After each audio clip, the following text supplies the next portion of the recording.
Bonjour ou bonsoir chers élèves.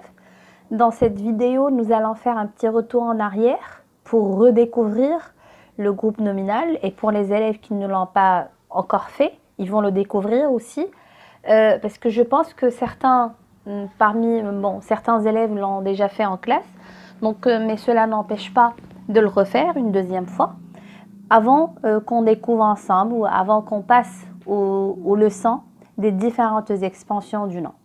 Tout au long de cette vidéo, nous allons essayer de comprendre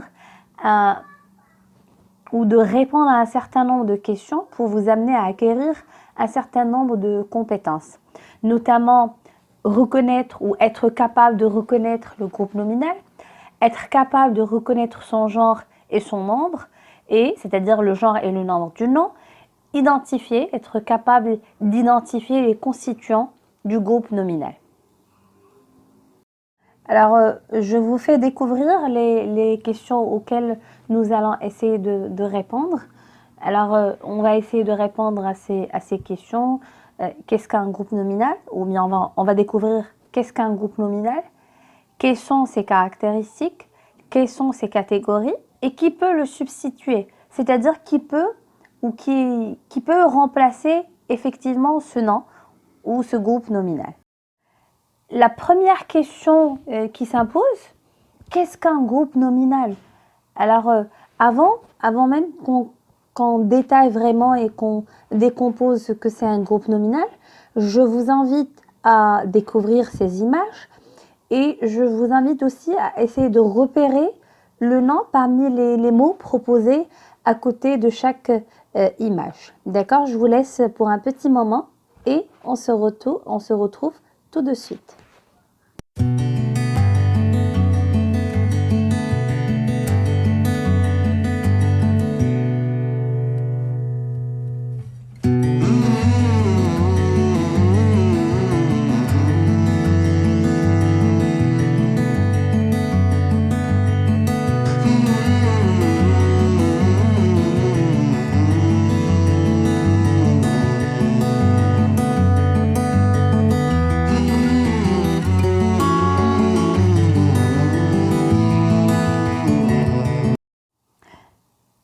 Avez-vous pu repérer les noms? Alors, commençons par la première image. Alors, première image, on a le nom enseignement qui indique l'action d'enseigner. Image numéro 2, on a le livre, on a aussi la lecture. Le livre, c'est l'objet de la lecture, alors que la lecture est l'action où elle renvoie, ou ce nom, il renvoie à l'action de lire. Passons à l'image numéro 3. Qui représente des enfants qui sont en train de jouer. Donc, on peut facilement distinguer le nom. C'est le nom jouer qui indique l'objet du jeu. On passe à l'image numéro 4. C'est la chasse, où le nom est la chasse. Il indique l'action de chasser. Alors, si vous l'avez bien remarqué, le nom indique soit un objet, soit une action et bien d'autres éléments. Revenons à notre question. Qu'est-ce qu'un groupe nominal ou de quoi se compose un groupe nominal? Alors, le groupe nominal est un ensemble de mots réunis autour d'un nom. C'est-à-dire, on a un groupe de mots. Donc, le minimum dans un groupe, on doit avoir 2 mots. Donc, c'est un groupe de mots réunis autour d'un nom qu'on appelle, ou qui est le mot le plus important dans ce groupe.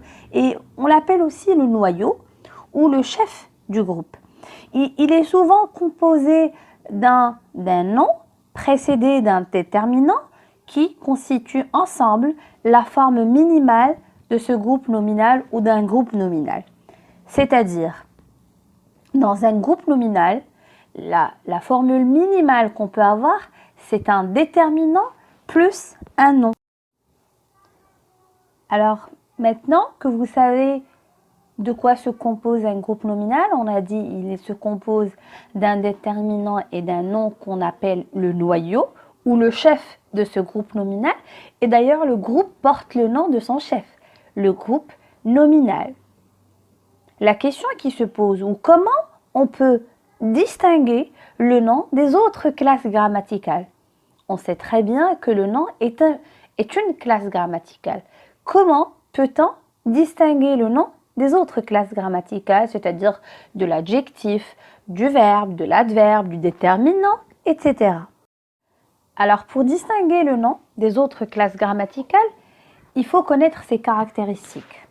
Alors, le nom sert d'abord à désigner un être animé, comme une personne, un animal, ou inanimé, comme un végétal, un objet, un sentiment, une qualité, un phénomène, etc.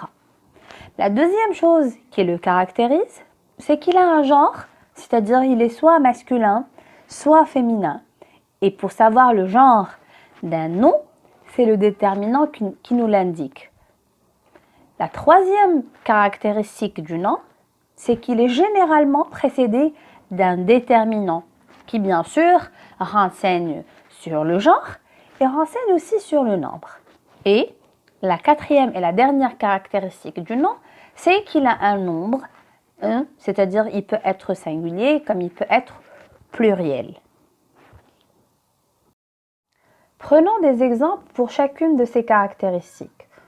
Donc on a dit le nom indique un être ou désigne un être animé ou inanimé, comme renard. Donc on a dit animé comme renard, médecin, ou inanimé comme table, chaise. Il peut désigner aussi un sentiment comme l'amitié, comme l'amour, comme une qualité, comme le courage par exemple, etc. Donc on a dit que le nom aussi a un genre, c'est-à-dire il peut être masculin ou féminin. Et là, on a des exemples. On a une table, un médecin. Alors, une table, c'est féminin. Un médecin est masculin. Une princesse est féminin. On a dit aussi qu'il est précédé d'un déterminant. Et là, vous voyez l'exemple, on a un renard. Il est précédé d'un déterminant ou du déterminant un. Leur amitié par le déterminant leur. Le courage, il est précédé par le déterminant le, c'est l'article défini. Son médecin, il est aussi précédé par un déterminant possessif. On a dit que le nom aussi a un nombre, c'est-à-dire il peut être singulier comme il peut être pluriel. Donc on a un renard qui peut facilement passer au pluriel pour devenir des renards et on a des tables qui peut facilement passer au singulier et on parle d'une table. Après avoir découvert les constituants du groupe nominal et les caractéristiques de ce dernier, on passe maintenant à la troisième question. Quelles sont alors les catégories du nom? Le nom peut être un nom propre ou un nom commun. Commençons par le nom propre.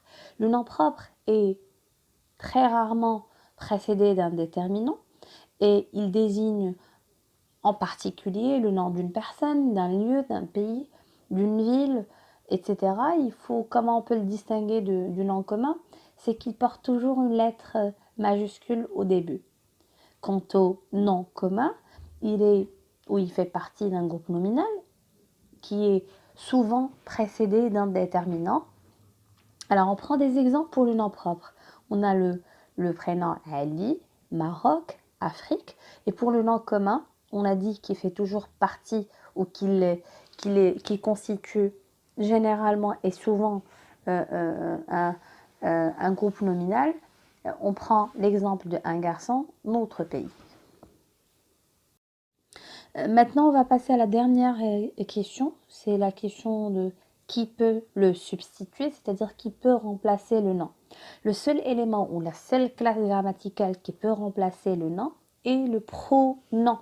Alors, si vous le remarquez bien, ce mot-là, pronom, est composé de, si on peut le décomposer, il est composé d'un préfixe et du mot nom. Donc, on a pronom.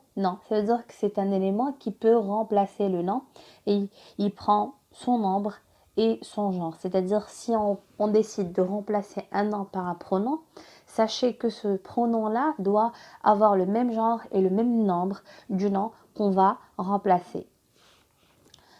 On va prendre quelques exemples. Et là, parmi les pronoms qui peuvent remplacer le nom, ce sont les pronoms personnels. Je, tu, il, elle, nous, vous, il, elle. Et aussi le, les, lui, leur, etc. Donc il y a plusieurs pronoms. Donc je n'ai donné que quelques exemples qui peuvent remplacer le nom. Alors, on prend l'exemple dans des phrases. Le livre est intéressant. Le groupe nominal, le livre, peut être remplacé par le pronom il. Donc ici, on le remplace par le pronom personnel il. Donc on a remplacé le livre, qui est un groupe nominal, par il. J'aime mon pays. Alors ici, donc on a le J apostrophe qui peut remplacer par le pronom, par exemple, si par exemple je décide de remplacer mon pays, donc on va dire que je l'aime. Le groupe nominal peut être remplacé par le pronom L apostrophe. Alors, on va passer j'espère que vous avez bien noté les caractéristiques et les constituants ainsi que les éléments ou l'élément qui peut remplacer le nom, ainsi que les exemples aussi, et que vous arrivez maintenant à repérer le nom et à distinguer le groupe nominal des autres groupes qu'on peut trouver. Donc je vous invite maintenant à faire les exercices d'entraînement. Et je vous souhaite un très bon courage, et je vous dis à la prochaine vidéo pour les expansions du nom. Au revoir.